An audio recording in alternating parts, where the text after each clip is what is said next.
Mexico City, Three Culture Square, October the 2nd, 1968. For the last 3 months, the city has been shaken by a student revolt. With the Olympic Games opening ceremony just 10 days away, the powers that be can no longer tolerate such disorder. An amateur cameraman films the deployment of soldiers. A second cameraman is caught amidst the panicking crowd.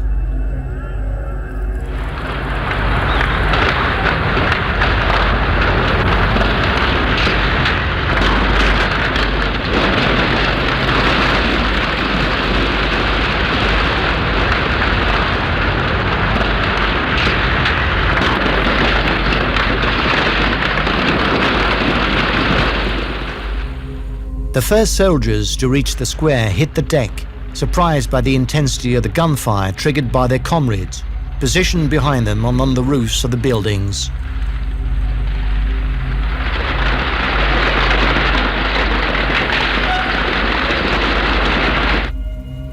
"200 would lose their lives.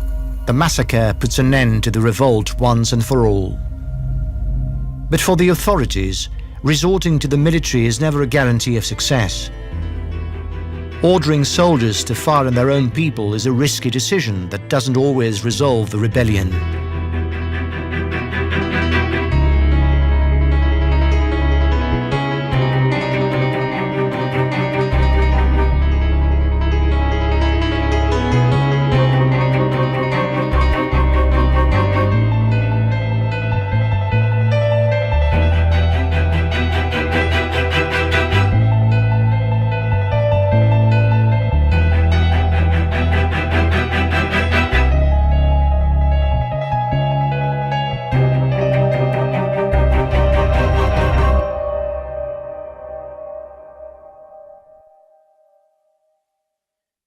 Iran, 1979. For a year now, Ayatollah Khomeini, exiled in France, has been held up as the symbol of a revolt that had fermented amongst the Shia clergy. Following the failure of martial law and a military government, the Shah finally appoints an opponent, Shapur Bakhtiar, as Prime Minister. After the Shah's departure, and as the whole country awaits the return of Khomeini, the Imperial Guard, elite cadre of the Iranian army, continues to proclaim its loyalty to the monarchy. What exactly was the army in the Shah's day? It was one of the monarchy's two pillars of authority. One was the person of the Shah, who after 35 years had become synonymous with the state. The other extremely important pillar of authority was the army. Tehran, February the 1st, 1979, 9:30 a.m. Khomeini returns after 15 years in exile. The Ayatollah knows that, despite his huge popular support, nothing can be taken for granted. His greatest fear is civil war and a clash with the monarchist generals. A battle is not certain of winning. Khomeini wants to bind his Islamic Republic to the blood of Shiite martyrs and heads straight to the largest cemetery in Tehran to make his first public address.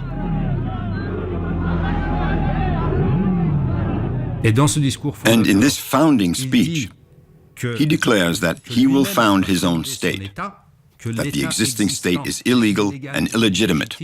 In this, Khomeini is speaking to the generals and the Iranian armed forces.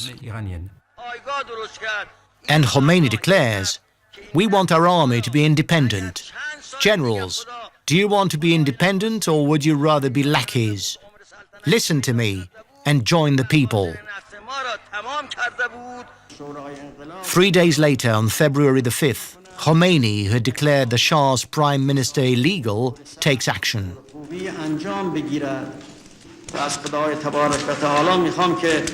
توفیق بداد به آقای مهندس بازرگان که این مأموریت را به وجه احسن انجام بدهد.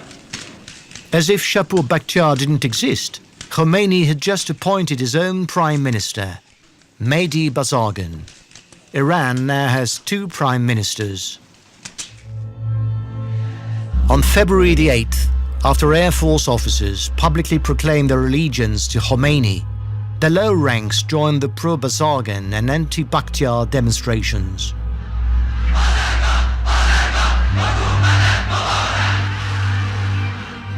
These are the first signs that the army is crumbling, with civil war an ever more likely scenario.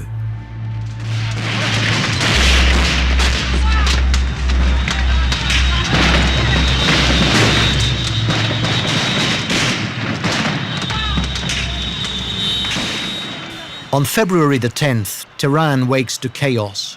Pro- and anti-Khomeini soldiers at a military base to the east of the capital have exchanged gunfire during the night. But by the time the Imperial Guard, called in as reinforcements, arrives, the population has already looted the air base's armory and is defending those airmen who had defected to Khomeini. People entered the barracks, now with its gates wide open, and left loaded with machine guns, submachine guns, grenades, knives, handguns, helmets. Now armed, it was these people who began shooting at each other. There was my butcher or my baker directing the traffic. You had truckloads of weapons, van loads of weapons, being driven from one place to another. While some generals, totally out of their depth, are siding with Khomeini, armed, uncontrollable civilians are laying down the law all over the city.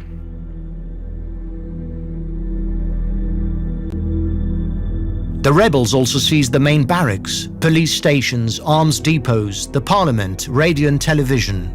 And the rumor begins that Bakhtiar has committed suicide.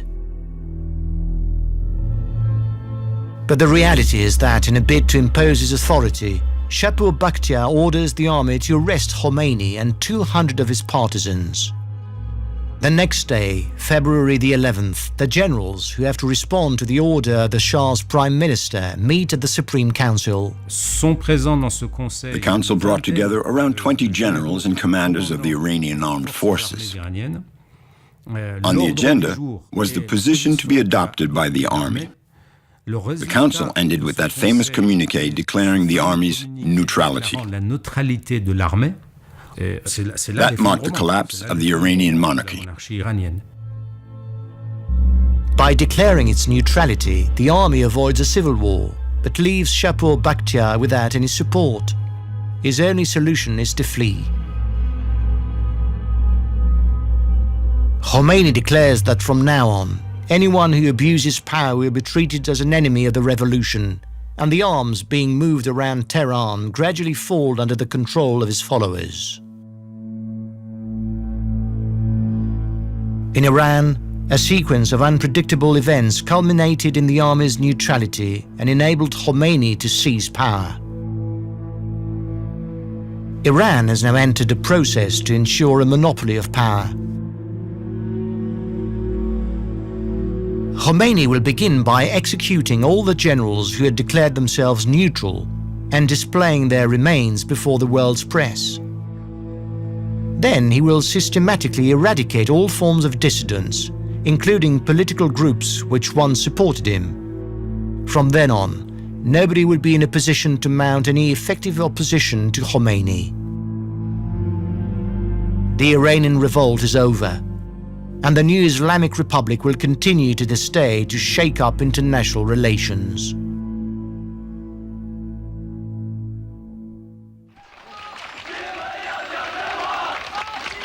Beijing, May 1989.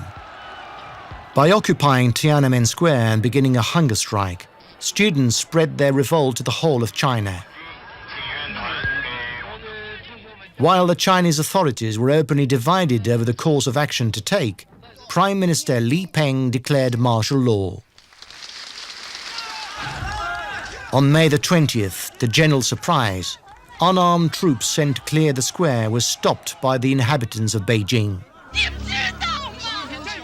In particular, 8 generals demanded that martial law not be applied. While the army seems unable to carry out its orders, the occupants of Tiananmen Square are seized with euphoria.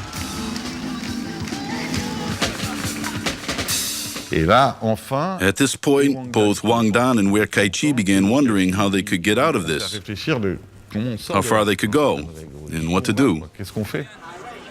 On May the 27th, Wang Dan, Wei Kai-chi and the other leaders came to an agreement to offer the movement a goal and announce it at a press conference. Their reasoning is pretty much, let's stop the movement and go back to our universities, which got lost in the noise. Sensing the wind turning, Chai Ling, one of the emerging figures in the movement, seizes a chance to impose a radical line. She plays to the crowd. We're not cowards. We're going to stay till the end. If we have to die in this square, then we shall. And which line does the public go for? Chai Ling's radical approach. She becomes the Passionaria.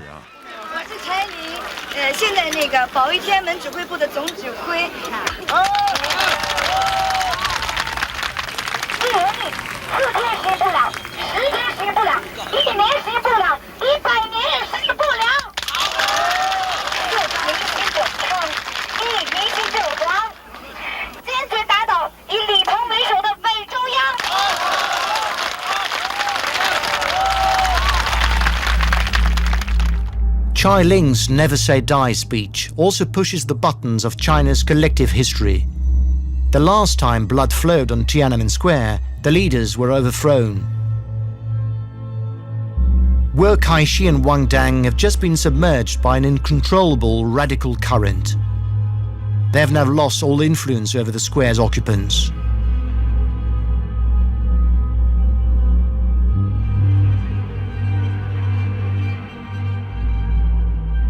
Meanwhile, Deng Xiaoping, head of the armed forces, is doing everything to re-establish his authority over the military. The troops are conditioned to ensure that they will be capable of using their arms against the population. This is also a way to weed out the willing from those who would hesitate. Deng Xiaoping had already decided on a crackdown, but he wasn't sure he could control the situation if he let the army fire. So he took time to speak to each group in the party. When he decided to shoot, he knew he controlled the situation. He wouldn't be overthrown for taking that decision. Meanwhile, on May the 29th, the provocation reaches its peak when students from the Academy of Fine Arts erect a goddess of democracy in the square, right under the nose of Mao, founder of the regime.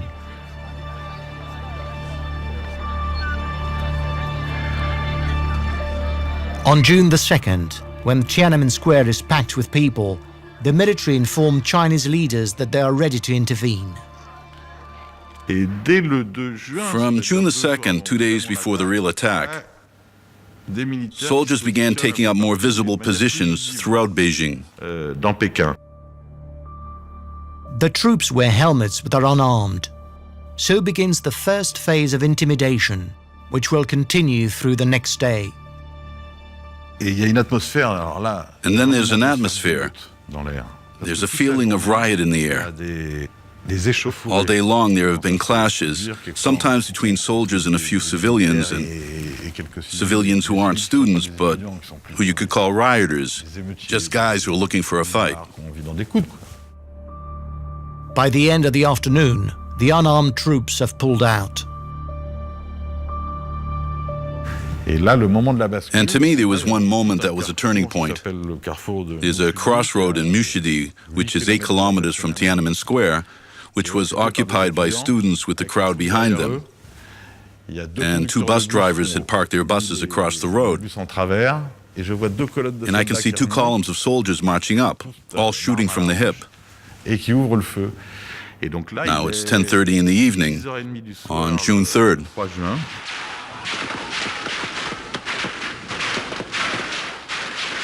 There are 8 kilometers to go. They'll arrive in the square around 1 or 2 o'clock in the morning, shooting all the way there.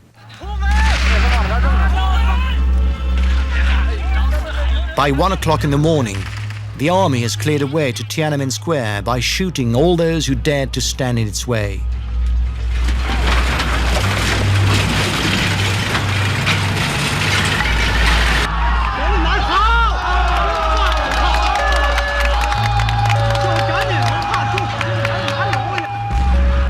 In the square, there are around 4,000 hardcore followers, those who had all sworn to die alongside Chai Ling. By 5 o'clock, while the soldiers are surrounding the square, the last occupants are leaving their positions.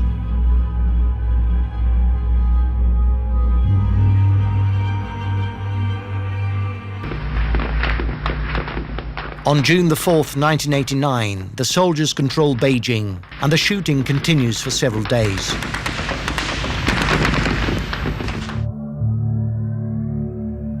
They will kill around 1,500 and wound 10,000. Nobody now is in a position to oppose Deng Xiaoping's authority.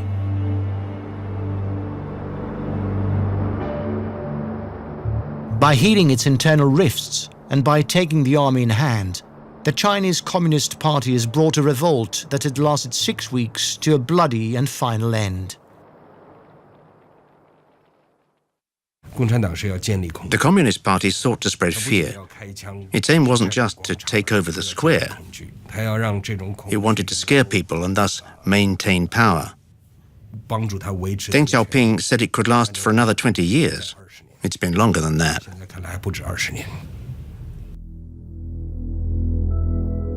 In China, the 1989 revolt ended.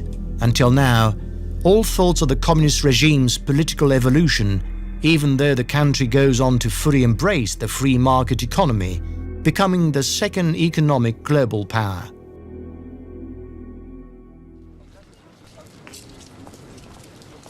Poland, 1981. For a year, the Solidarity Revolt, led by the charismatic Lech Walesa, has been so successful that it has eroded the incumbent Communist Party's power. But the Solidarity leadership has also lost all control of the situation. At its convention, the trade union adopted a revolutionary program that was totally unacceptable to the Soviet Union. While the situation remains blocked, everyone fears the USSR will use violence to regain control. On October the 18th, 1981, General Jaruzelski, already Prime Minister and head of the Polish army, becomes leader of the Communist Party. While continuing to seek a political outcome to the rebellion, Jaruzelski wants to temporarily suspend the right to strike for as long as it takes to redress the country's economic situation. But at the same time, militia groups continue their provocation to daily undermine Solidarity's credibility. They tried to organize various terrorist groups by distributing arms to youngsters and arresting them soon after so they could claim Solidarity was engaged in terrorist activities. They wanted to take away our positive public opinion, both national and international, as well as to scare people within the country. We needed to have nerves of steel, keep a cool head, and not let ourselves be manipulated.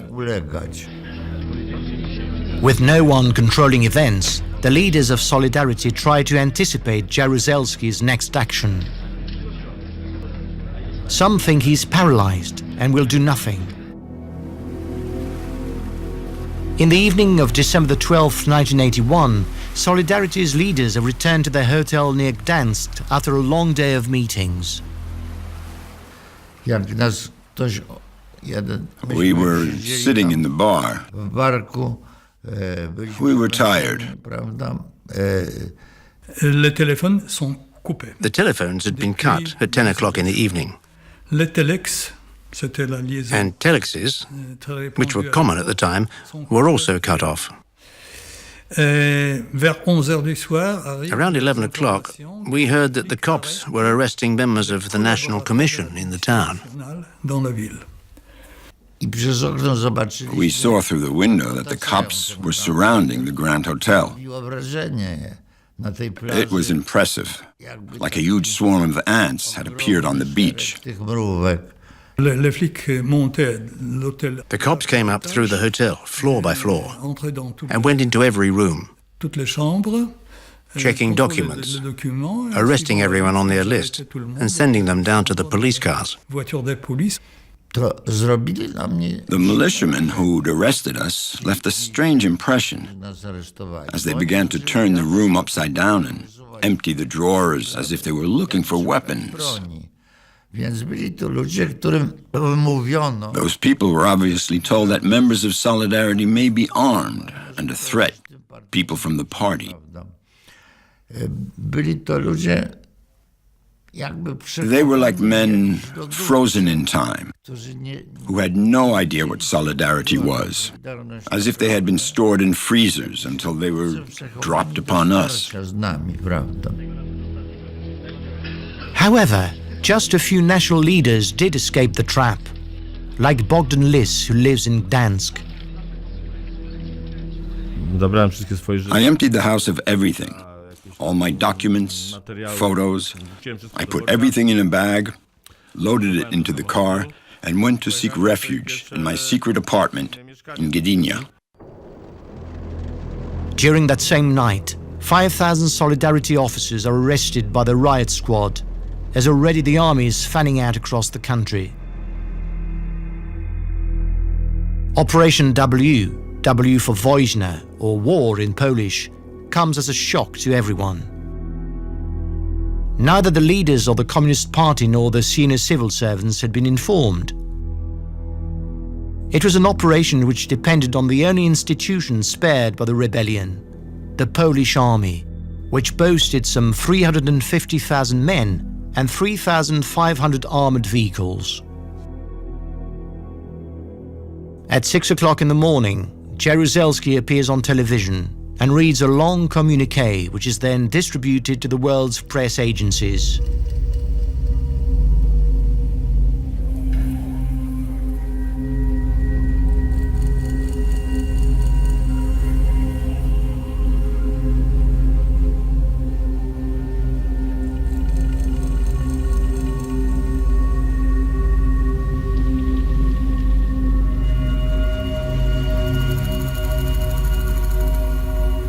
Many, of course, are opposed to this, and riots break out all over the country.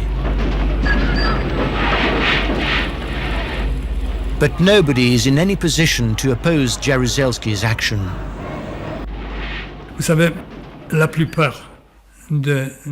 Most of our base made a rational choice to live, to go home, to forget it. Those who remain, with the illusion of carrying on in the same way, are a few officers who decide to go underground.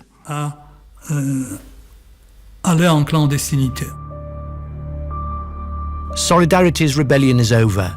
Poland sinks into a military dictatorship.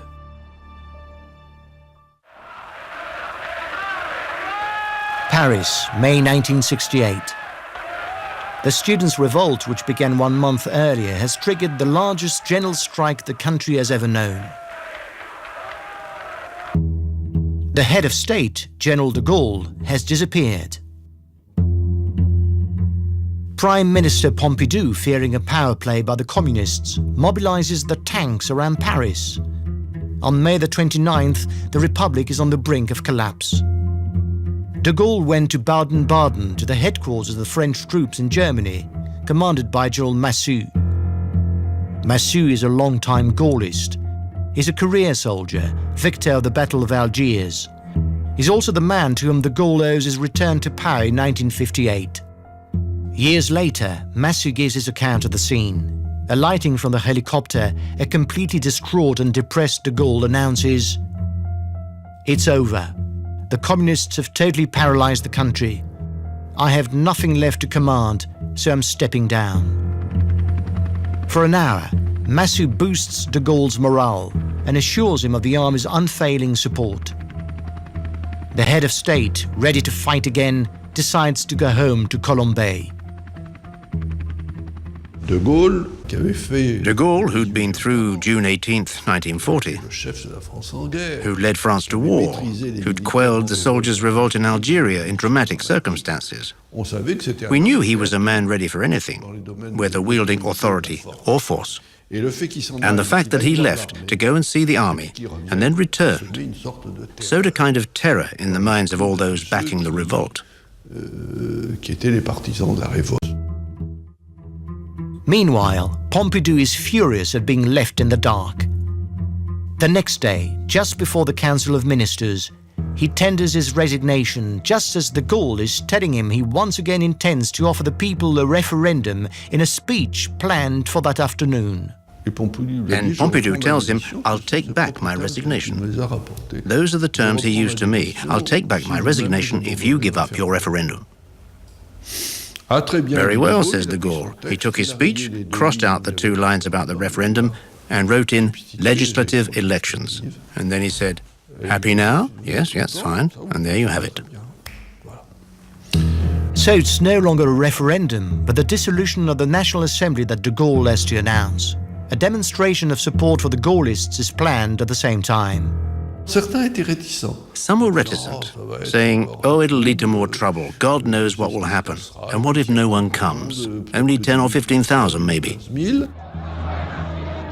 At 2 p.m., the Gaullist demonstration gathers in Paris. And the unexpected happens. There were lots of them. A great many, too many. We could put on a brave face afterwards, but it really was a morale-sapping blow.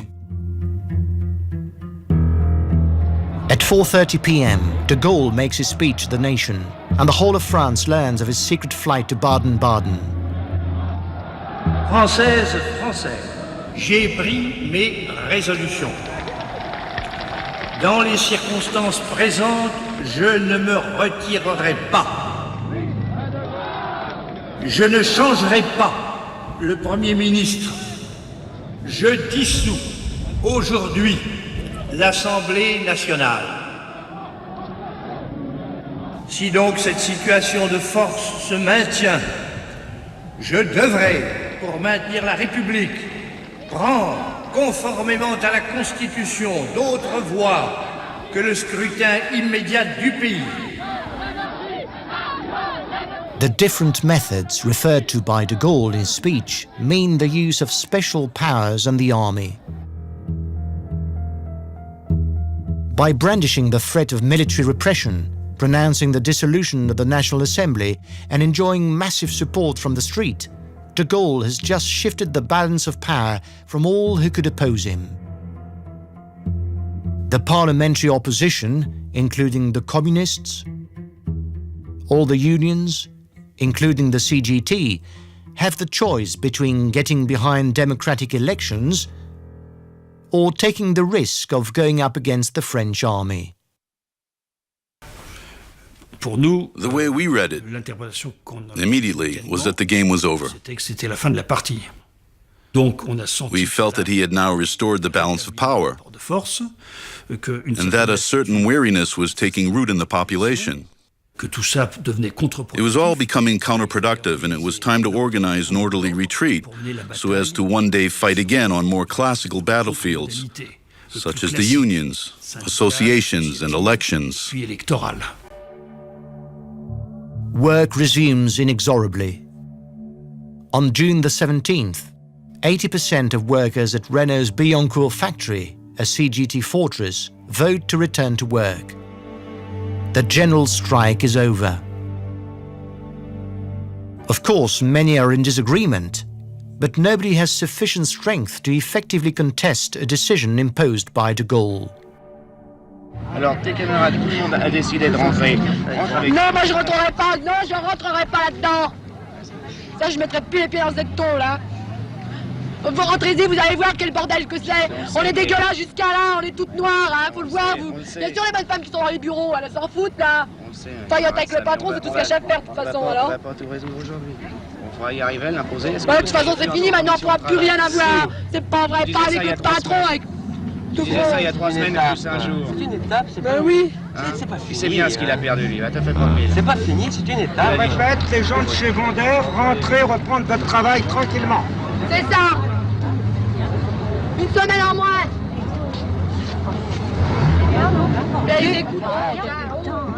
On June the 23rd and 30th, 1968, France goes to the ballot box.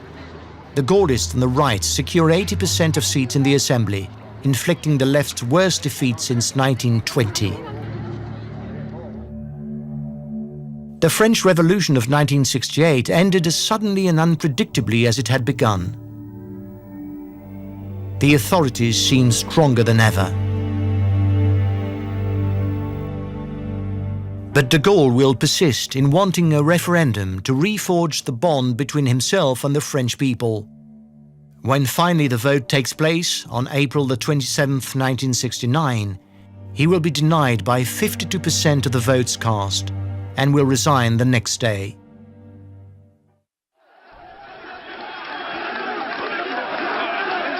Tunisia, January 2011. After 4 weeks of uprising, the police forces are out of their depth and divided. Acting without orders, some elite policemen have taken the initiative to arrest the family of Ben Ali, thus hastening the dictator's departure. Then they handed the family over to the army, which had taken a back seat from the start of the rebellion. Several hours later, a new government headed by Mohammed Ghanouchi, Ben Ali's former prime minister, is formed and immediately contested by the demonstrators, who demand that all of the regime's former officials resign.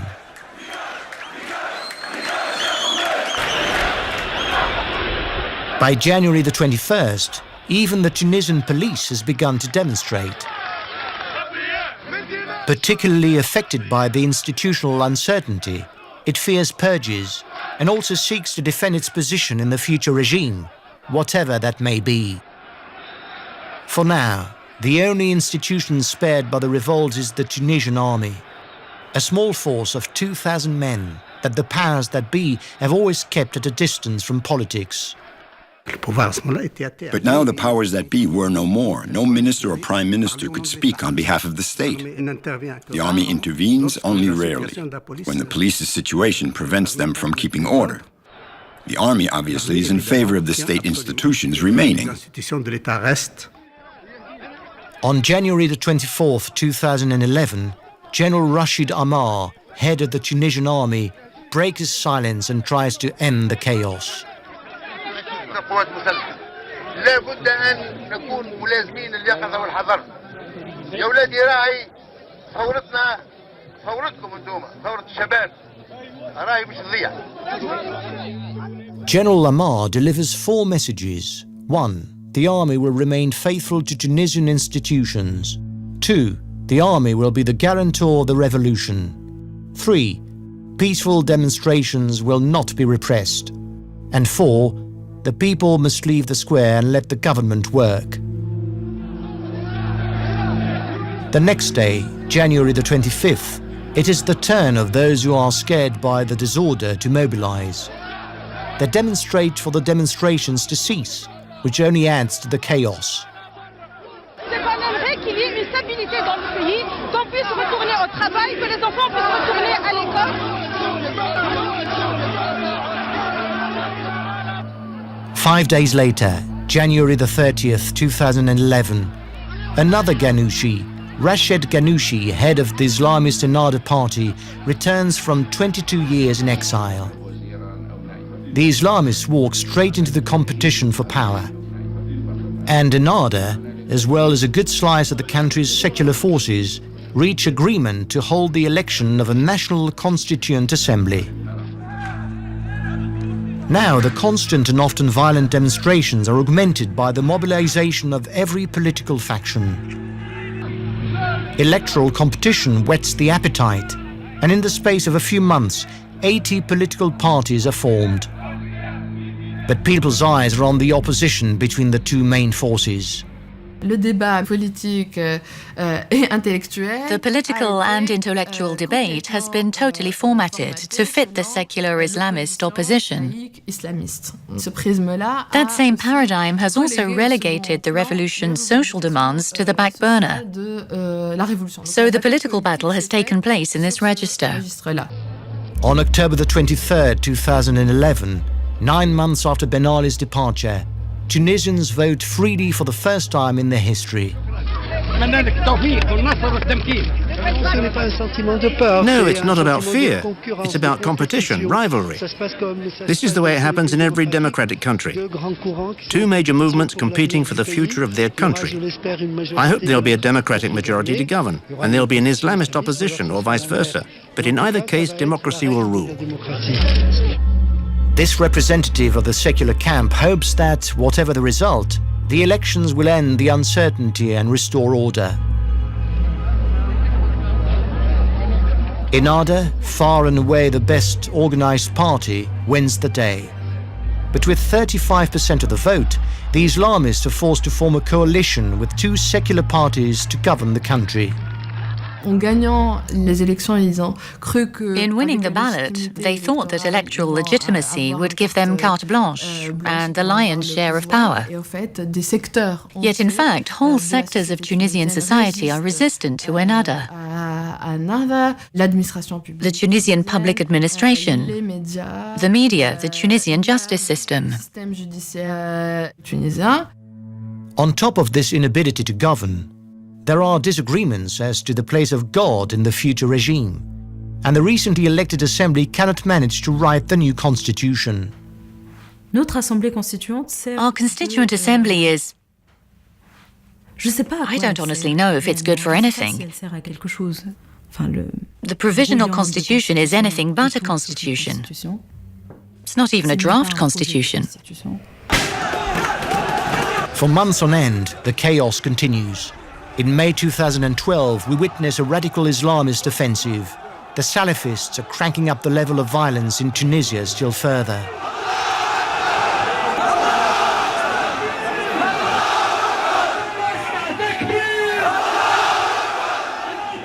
The climate of violence will worsen with a series of political assassinations. On February the 6th, 2013, Shokri Belaid, figure of the left-wing opposition, is executed in front of his home. On July the 25th, 2013, Socialist MP Mohamed Brahmi is assassinated in the same way. And 60 MPs in the Assembly now announced they will boycott work on the constitution. In Tunisia, demonstrations of every stripe come thick and fast, while the army, deployed throughout the country, tries its best to protect the institutions. The news comes quickly. It's hard to step back, to gain perspective, to assess things, to understand what's happening. But I know we're in a very complicated phase. It's very complicated and something huge is going to happen. It will happen come what may, but I hope it causes as little damage as possible. In Tunisia, on November the 30th, 2013, there is still no constitution, no camp and no alliance capable of imposing a solution to which even those who oppose it will be forced to submit. Uncertainty reigns. The Tunisian revolt is not over. Dissolution of the National Assembly, violent armed intervention, a charismatic figure seizing power, or a military coup d'etat. All these actions, totally different, which have ended revolts, have one thing in common. They resulted in mass mobilization being channeled away and made to disappear. In opponents, a feeling of impotence reigns. Nobody has sufficient resources to challenge the new reality, which is but the uncertain outcome of previous actions on the part of all of the players. The revolt is over once and for all when, for better or worse, all uncertainty is banished. And yet, a revolt can still produce effects long after its denouement. To see why, we must return to Poland in 1982. A wall of silence came down over Poland, and all the hopes of freedom invested in solidarity were brutally dashed. Thousands of the union's members remained behind bars. Bogdan Lis and Zbigniew Bujak, who escaped General Jaruzelski's trap, continue their struggle underground in very difficult conditions. It has become very dangerous for people because hiding, being in an unlawful situation, living underground is neither pleasant nor easy. From that point of view, we can say the situation is intolerable. Living underground is a way of life, but it's not a normal life. The imprisoned activists are gradually released, like Walesa in November 1982. But every move they make is closely scrutinized by the political police. As the years pass, the noose tightens inexorably on the remaining underground activists. In May 1986, Buyak, the leader of Solidarity Underground, is finally arrested after 5 years' pursuit, and pictures of his interrogation are relayed on Polish television. But in the end, Buyak is released after only 3 months' incarceration. The moment of my release is a signal. Give up underground activities. It was also quite clear to me that the decision to free me without trial meant that the authorities were heading down the path toward discussion.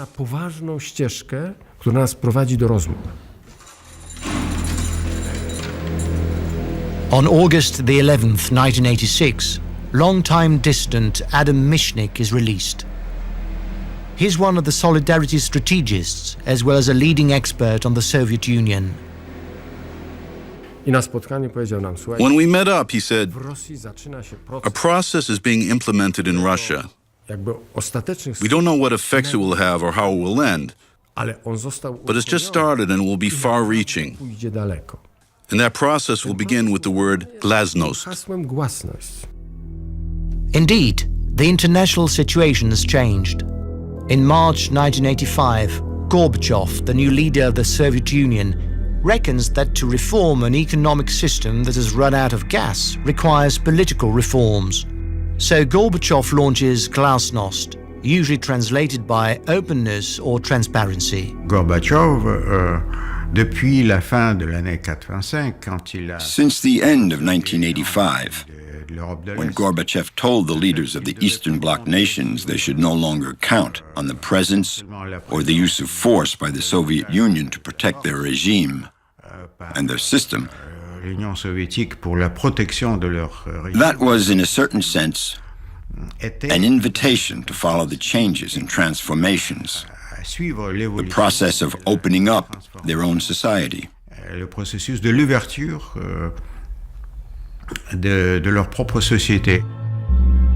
Jaruzelski is the first Eastern Bloc leader to understand that, deprived of Soviet military support, his regime will have to evolve.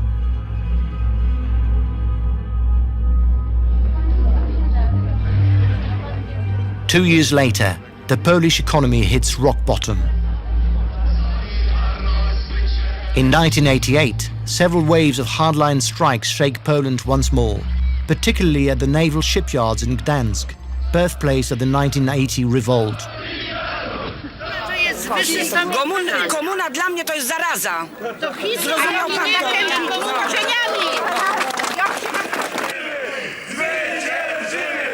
Again, we see the Walesa of 1980 with all his verve. Nie próbujcie nas oszukać. Ja jeszcze raz przez płot przeskoczę. Ja jeszcze raz będę sam strajkował, nawet jeśli mnie nie poprą. Jak nas oszukacie, jak nie będzie wolności bez solidarności, jak nie będzie porozumienia, jak nie będzie lepiej w Polsce. Ja jeszcze raz to zrobię, przyrzekam wam.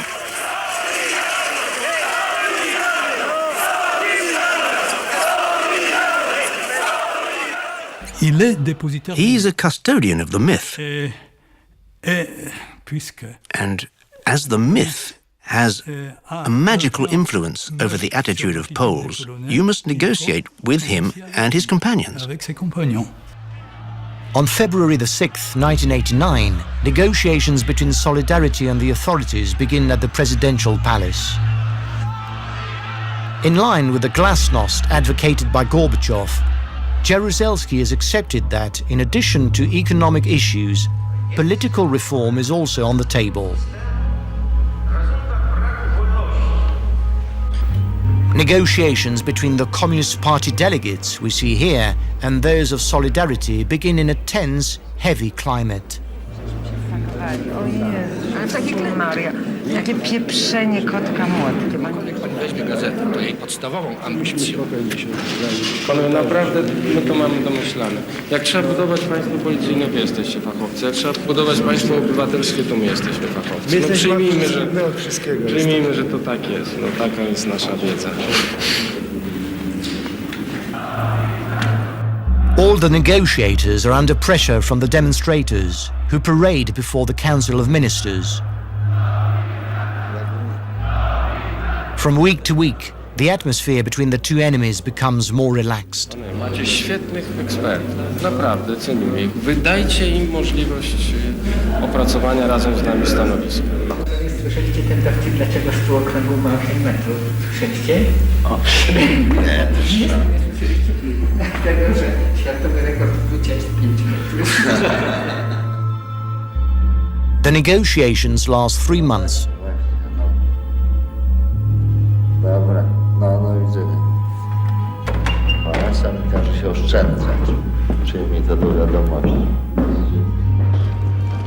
On April the 6th, 1989, acceptable agreements are signed. A Senate is created with very little power, but for which elections will be totally free, and 35% of seats to the National Assembly are also open to electoral competition. On paper, the Communist Party is therefore assured of conserving power, whatever the result of the elections. Lots of Poles accuse Solidarity of treachery. Jeżeli nie, to czekanie na... Should we have waited for society to explode once more? Otwiera się szansa. We had a chance to make the most of our opportunity. At that round table, we pressed for the maximum, and we got the most out of it. On June the 19th, 1989, Solidarity obtains 99 seats out of 100 in the Senate, and all the seats up for grabs in the National Assembly. It's a complete surprise. Politically, it's such an overwhelming victory that Jaruzelski is obliged to take notice, and he calls on Tadeusz Mazowiecki to become the first non-communist prime minister in Eastern Europe. Solidarity has just dragged Poland out of communism, and in doing so has triggered a tidal wave. Following the Polish example, Hungary organizes its own roundtable and manages to negotiate a release from communism in September 1989. At the same time, the first demonstrations take place in Leipzig, East Germany. On October the 7th, the revolt reaches Berlin during a visit by Gorbachev, who publicly abandons the East German leaders. The Berlin Wall falls on the 9th of November 1989. 1 week later, it's the turn of the Czechs to start their daily demonstrations. The regime begins negotiations on November the 28th, 1989, and Václav Havel is elected president 1 month later. On December the 21st, 1989, Romanian dictator Ceausescu is overrun by the crowds besieging his palace. He flees in a helicopter, but is caught, given a summary trial, and executed on Christmas Day. The success of the Polish revolt totally changed the perception of what was possible throughout Eastern Europe. In just a few weeks, revolt was passed on to countries in the same bloc, because the unexpected success of some pushed others to act in their turn. Exactly the same phenomenon was triggered by the Tunisian revolt throughout the Arab world some 22 years later. On December the 29th, the revolt begins in Yemen, and after a year of fierce repression, causing the death of 2,000 and pushing President Saleh out of the door, the country sank into a long period of instability. The 25th of January 2011 sees an uprising in Egypt. After 5 years of repression by the police, the army steps in and sides with the demonstrators, forcing Hosni Mubarak out of power. On January the 26th, the revolt spreads to Bashar al-Assad's Syria. To avoid the state of uncertainty spawned by a rebellion, the Syrian president knowingly guided his country towards civil war, causing the deaths to date of more than 100,000. On January the 30th, protests begin in Morocco. King Mohammed VI manages to contain the movement by democratizing his regime, while still remaining the undisputed head of the army and commander of the believers.